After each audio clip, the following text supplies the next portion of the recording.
Praise the Lord.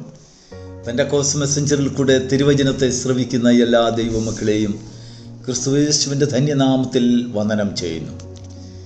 നമ്മുടെ പ്രഭാത ധ്യാനത്തിനായി യെശയ്യാ പ്രവചനം 54 അധ്യായം 9 വാക്യം. ഇത് എനിക്ക് നോഹയുടെ വെള്ളങ്ങൾ പോലെയാകുന്നു. നോഹയുടെ വെള്ളങ്ങൾ ഇനിയും ഭൂമിയെ മുക്കിക്കളയുകയില്ല എന്ന് ഞാൻ സത്യം ചെയ്തതുപോലെ ഞാൻ നിന്നോട് കോപിക്കുകയോ നിന്നെ ഫൽസിക്കുകയോ ഇല്ല എന്ന് സത്യം ചെയ്തിരിക്കുന്നു. 10 വാക്യം ചേർത്ത് വായിക്കാം. പർവ്വതങ്ങൾ മാറിപ്പോകും, കുന്നുകൾ നീങ്ങിപ്പോകുമെങ്കിലും എൻ്റെ ദയ നിന്നെ വിട്ടുമാറുകയില്ല എന്ന്, എൻ്റെ സമാധാന നിയമം നിന്നെ നീങ്ങിപ്പോകുകയില്ല എന്ന് നിന്നോട് കരുണയുള്ള യഹോവ അരുളി ചെയ്യുന്നു. സർവശക്തനായ ദൈവത്തിൻ്റെ വാഗ്ദത്തത്തെ ഈ പ്രഭാതത്തിൽ കേൾക്കുവാൻ ഭാഗ്യം ലഭിച്ച ദൈവമക്കളെ ഓർത്ത് ദൈവത്തെ സ്തുതിക്കുന്നു. ദൈവത്തിൻ്റെ അരുളപ്പാട് യെശയ്യാ പ്രവാചകനിൽ കൂടെ ജനത്തോട് പറയുകയാണ്. കഷ്ടത്തിലും പ്രയാസത്തിലും തരണം ചെയ്ത് അന്ധകാരങ്ങളെ പലത് കടക്കുമാറാക്കി വെള്ളങ്ങളെ പലത് നീന്തിക്കടന്നതായ ഒരു കൂട്ടം ജനത്തോട് പ്രത്യാശയുടെ വാക്കുകൾ സർവശക്തനായ ദൈവം ഒരു പ്രവാചകൻ മുഖാന്തരം കൊടുക്കുകയാണ്. എനിക്കിതൊക്കെയും നോഹയുടെ വെള്ളങ്ങൾ പോലെയാകും. അതെന്താണ് ഈ നോഹയുടെ വെള്ളങ്ങൾ? ഈ പ്രഭാതത്തിൽ നോഹയുടെ വെള്ളത്തോളിലേക്ക് നമുക്കൊന്ന് നോക്കാം. നമുക്കറിയാം, ഉൽപ്പത്തി പുസ്തകം 7, 8, 9 അധ്യായങ്ങൾ വായിച്ചു നോക്കുമ്പോൾ നോഹയുടെ പ്രളയത്തെക്കുറിച്ച് നമുക്ക് ഒരു ഏകദേശ കാഴ്ചപ്പാട്, നമുക്കൊരു കേൾവി ഉണ്ടെങ്കിലും അത് മുഴുവനായി ഒന്ന് വായിച്ചു നോക്കുക. ആ പ്രളയത്തിന് ശേഷം പ്രളയത്തിൽ നിന്ന് രക്ഷപ്പെട്ടതായ നോഹയും കുടുംബവും പെട്ടകത്തിന് വെളിയിൽ വന്ന് അരാരാത്ത് പർവ്വതത്തിൽ സർവശക്തനായ ദൈവത്തിനൊരു നന്ദി പ്രകടനമെന്നതുപോലെ ഒരു യാഗം കഴിച്ചതായി നമുക്കറിയാം. ആ യാഗത്തിൻ്റെ സൗരഭ്യവാസന സ്വർഗത്തിലെത്തിയപ്പോൾ ദൈവം മനുഷ്യനോടൊരു നിയമം ചെയ്തു. 9 അധ്യായത്തിൻ്റെ 16 വാക്യത്തിൽ ദൈവം ഇങ്ങനെ പറയുകയാണ്: വില്ല് മേഘത്തിൽ ഉണ്ടാകും, ദൈവവും ഭൂമിയിലെ സർവ്വജഡവുമായ സകല ജീവികളും തമ്മിൽ എന്നേക്കുമുള്ള നിയമം ഓർക്കേണ്ടതിന് ഞാൻ അതിനെ നോക്കും. ദൈവത്തിന് മഹത്വം ഉണ്ടാകട്ടെ. ഈ പ്രഭാതത്തിൽ നമ്മെ നശിപ്പിച്ച് കളയാതിരിക്കുവാൻ, ഭൂമുഖത്തു നിന്ന് ഇല്ലാതാക്കി കളയുവാൻ തക്കതായ അനേക കാരണങ്ങൾ നമ്മുടെ മുൻപിലുണ്ടെങ്കിലും അത് ചെയ്യാതിരിക്കത്തക്കൊണ്ണം ദൈവത്തെ തടസ്സപ്പെടുത്തുന്നതായ ഒരു നിയമത്തിൻ്റെ വില്ലിനെ കുറിച്ചാണ് ദൈവം ഇസ്രായേൽ ജനത്തോട് പറയുന്നത്. നമ്മോടും ഈ പ്രഭാതത്തിൽ സർവശക്തനായ ദൈവത്തിൻ്റെ ആത്മാവിന് പറയുവാനുള്ളത്, നിന്നെ നശിപ്പിച്ച് കളയാതിരിക്കേണ്ടതിന് ഞാൻ ഒരു വില്ലിനെ നിന്റെ മുൻപിൽ ഞാൻ കാണുന്നു. ആ വില്ലാണ് കർത്താവായ യേശു ക്രിസ്തു. നമുക്കറിയാം, റെയിൻബോ അല്ലെങ്കിൽ മഴവില്ലിന് 7 കളറുകളുണ്ട്. യോഹന്നാൻ്റെ സുവിശേഷം 17 അധ്യായത്തിൽ വായിക്കുമ്പോൾ നമ്മുടെ കർത്താവ് ഈ 7 നിറങ്ങളെ, ആ 7 നിറങ്ങൾ കവിഞ്ഞതായ ഒരു അപേക്ഷ, ഒരു പ്രാർത്ഥന സകല ശിഷ്യന്മാരുടെയും മുൻപിൽ വെച്ച് നമ്മുടെ കർത്താവ് അവിടെ പ്രസ്താവിക്കുന്നതായി നമുക്ക് കാണുവാൻ കഴിയും. അതിങ്ങനെ തുടങ്ങിയാണ്. ഇത് സംസാരിച്ചിട്ട് യേശു സ്വർഗത്തേക്ക് നോക്കി പറഞ്ഞത് എന്തെന്നാൽ, അത് മുതൽ ആ 17 അധ്യായം മുഴുവനും വായിച്ചു നോക്കിയാൽ സർവശക്തനായ തൻ്റെ പിതാവിന് മുൻപിൽ യേശു വയ്ക്കുന്ന 7 അപേക്ഷകളുണ്ട്.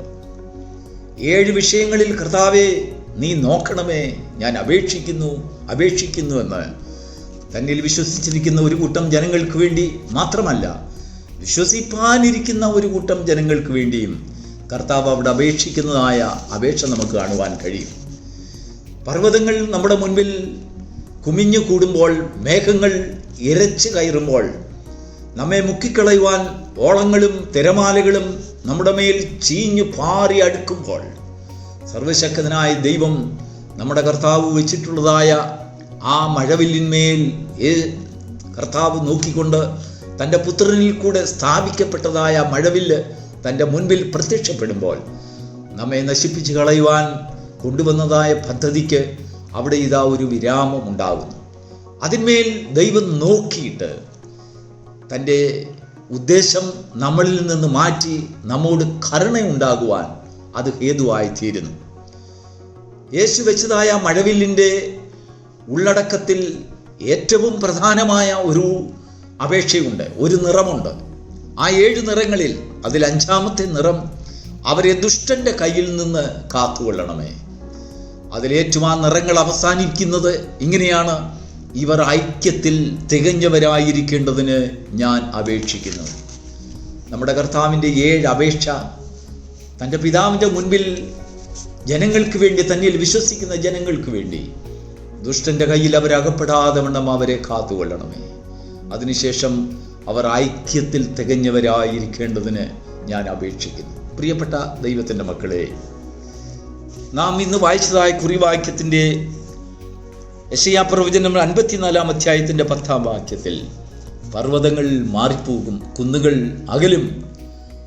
നാം ഇന്ന് കാണുന്നതായ അനേക പാറക്കെട്ടുകൾ, കൊടുമുടികൾ, നമുക്ക് കയറിക്കൂടുവാൻ കഴിയാത്തതായ, കണ്ണെത്താത്ത ഉയരത്തിൽ നിൽക്കുന്നതായ അനേക പർവ്വത ശിഖരങ്ങൾ, പരീക്ഷകൾ, പരിശോധനകൾ, നമ്മെ മുക്കിക്കളയുവാൻ ആഞ്ഞെടുക്കുന്നതായ അനേക ജലപ്രവാഹങ്ങൾ നാം കാണുമ്പോൾ സർവശക്തനായ ദൈവം പറയുന്നു: നിന്റെ മുൻപിൽ വച്ചിരിക്കുന്നതായ മഴവില്ലിനെ ഞാൻ നോക്കുന്നു.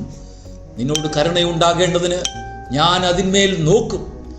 പ്രവാഹങ്ങൾ അത് അണപൊട്ടി ഒഴുകുമ്പോൾ ഞാൻ നിന്റെ മുൻപിൽ വച്ചിരിക്കുന്നതായ വില്ലിനെ ഞാൻ നോക്കും.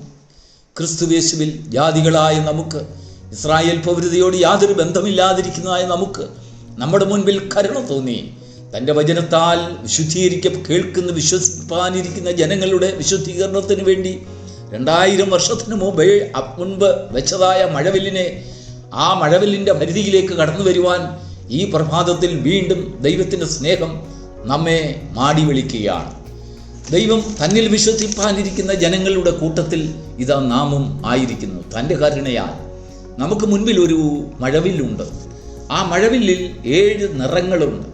ആ 7 നിറങ്ങൾ 7 വിധമായിട്ടുള്ള പരിശോധനകളിൽ, 7 വിധമായിട്ടുള്ള താളടികളിൽ നാം ആയിത്തീരാതിരിക്കേണ്ടതിന് സർവശക്തന്റെ മുൻപിൽ നമുക്ക് വേണ്ടി പക്ഷപാതം ചെയ്യപ്പെടുന്നതായ 7 നിറങ്ങൾ വളരെ ശ്രദ്ധയോടുകൂടി പഠിക്കേണ്ടതായ വിഷയമാണ്. മണിക്കൂറുകളും ദിവസങ്ങളോളം സംസാരിച്ചാലും പഠിച്ചാലും തീരാത്ത വിഷയമാണെങ്കിലും ചില നിമിഷങ്ങൾ സർവശക്തന്റെ ആത്മാവ് നമ്മുടെ മുൻപിൽ ആലോചനയ്ക്കായി തരികയാണ്. നിങ്ങൾ മാത്രമല്ല ഈ മഴവില്ലിൻ്റെ പരിധിയിൽ വരേണ്ടത്. നിന്റെ സഹോദരവർഗം, നിന്റെ കുടുംബങ്ങൾ, നിനക്കറിയപ്പെട്ടതായ നിന്റെ സ്വന്തം ജനങ്ങൾ, നിന്റെ കൂട്ടുകാർ, നിന്റെ ദേശക്കാർ, വംശക്കാർ ഒക്കെയും ഈ വലയത്തിന് കീഴിലാകേണ്ടതിന്, ഈ മഴവില്ലിൻ്റെ ആ പരിധിക്കുള്ളിൽ വരയപ്പെടേണ്ടതിന് അവർക്കും ഇതൊരാശ്വാസമായി ഈ വചനത്തെ നിങ്ങൾ അയച്ചു കൊടുക്കുക. അനേക പർവ്വതങ്ങൾ, അനേക മേഘങ്ങൾ ഒടുക്കിക്കളയേണ്ടതിന് സർവശക്തിയോടുകൂടെ നിന്റെ മുൻപിൽ അലർന്ന സിംഹം പോലെ നിന്റെ മേരെ ആഞ്ഞടിക്കുമ്പോൾ, പാഞ്ഞെടുക്കുമ്പോൾ സർവശക്തൻ നിന്നെ ഒടുക്കിക്കളയാതിരിക്കേണ്ടതിന്, നിന്റെ മുൻപിൽ കരുണ കാണിക്കേണ്ടതിന്, ദയ കാണിക്കേണ്ടതിന്, അല്ലെങ്കിൽ അവിടെ വച്ചിട്ടുള്ളതായ, സ്ഥാപിച്ചിട്ടുള്ളതായ ആ മഴവില്ലിലേക്കൊരു ദർശനം ഈ പ്രഭാതത്തിൽ നിനക്ക് ലഭിക്കുമാറാകട്ടെ. കഷ്ടങ്ങൾ പലതുണ്ട്, പ്രയാസങ്ങൾ പലതുണ്ട്. അതിൻ്റെയൊക്കെ ശക്തി നീ കാണുമ്പോൾ നീ ഇപ്പോൾ ഒടുങ്ങിപ്പോകുമെന്നുള്ള ഒരു ഭയം നിനക്കുണ്ടാകും. പക്ഷെങ്കിൽ ദൈവത്തിൻ്റെ ആത്മാവ് പറയുകയാണ്, കുന്നുകൾ മാറിപ്പോകും, പർവ്വതങ്ങൾ എല്ലാം നീങ്ങിപ്പോകും, എങ്കിലും എൻ്റെ ദയ നിന്നെ വിട്ടു മാറുകയില്ല, എൻ്റെ സമാധാന നിയമം നീങ്ങിപ്പോകുമില്ല എന്ന് നിന്നോട് കരുണയുള്ള യഹോവ അരുളി ചെയ്യുന്നു. ഈ കരുണയുടെ മുഖത്തെ ക്രിസ്തുയേശുവിൽ കൂടെ നിനക്ക് ലഭ്യമാക്കേണ്ടതിന്, അനേക പരീക്ഷകളുടെ മധ്യത്തിൽ തകർന്നു പോകാതിരിക്കുവാൻ, നീ ഒടുങ്ങിപ്പോകാതിരിക്കുവാൻ, നീ മാത്രമല്ല നിന്റെ കുടുംബവും സർവശക്തനായ ദൈവത്തിൻ്റെ മുൻപിൽ അങ്ങനെ ഒരു അപേക്ഷയാണ്. ഞാൻ രക്ഷപ്പെടുവാൻ എന്ത് ചെയ്യണം എന്നുള്ള ഒരു അപേക്ഷ അവിടെ നടത്തുമ്പോൾ ഇതാ ദൈവത്തിൻ്റെ വചനത്തിന് കീഴിൽ കാണുന്നത് നീ മാത്രമല്ല, ക്രിസ്തുയേശുവിൽ വിശ്വസിക്കുക, എന്നാൽ നീയും നിന്റെ കുടുംബവും രക്ഷ പ്രാപിക്കും. നിന്റെ കുടുംബത്തെക്കുറിച്ചും സ്വർഗം ചിന്തിക്കുന്നു. നീ ഒരു പക്ഷെങ്കിൽ നിന്നെക്കുറിച്ച് മാത്രമേ ചിന്തിക്കുന്നുള്ളായിരിക്കാം. സർവശക്തനായ ദൈവം നിന്റെ സന്തതികളെയും നിന്റെ പരമ്പരകളെയും തലമുറകളെയും അവൻ്റെ സ്നേഹത്തിൻ്റെ അതിൻ്റെ പരിധിയിൽ കൊണ്ടുവരികയാണ്. ഇവരുടെ വചനം മുഖേനയായി വിശ്വസിപ്പാനിരിക്കുന്നവരുടെ വിശുദ്ധീകരണത്തിനായി 6ാമത്തെ നിറം അങ്ങനെയുള്ള ഒരു നിറമാണ്. ഏറ്റവും ഒടുവിൽ നിങ്ങളുടെ മുൻപിൽ പ്രതിഫലിപ്പിക്കുവാൻ നമ്മുടെ കർത്താവ് കൊണ്ടുവന്നായ അപേക്ഷയുടെ ഒരു ആകത്തുക, ഇവരെ ശത്രുക്കളുടെ കയ്യിൽ നിന്ന് വിടുവിക്കണമേ, ഐക്യത്തിൽ തികഞ്ഞവരായി ഇവരെ പരിപാലിക്കണമേ. ഈ മഴവില്ലിൻ്റെ പരിധിക്കുള്ളിൽ സംരക്ഷണത്തിൽ വരുവാൻ ദൈവം നിനക്കും നിന്റെ കുടുംബത്തിനും ഭാഗ്യം നൽകുമാറാകട്ടെ. God bless you.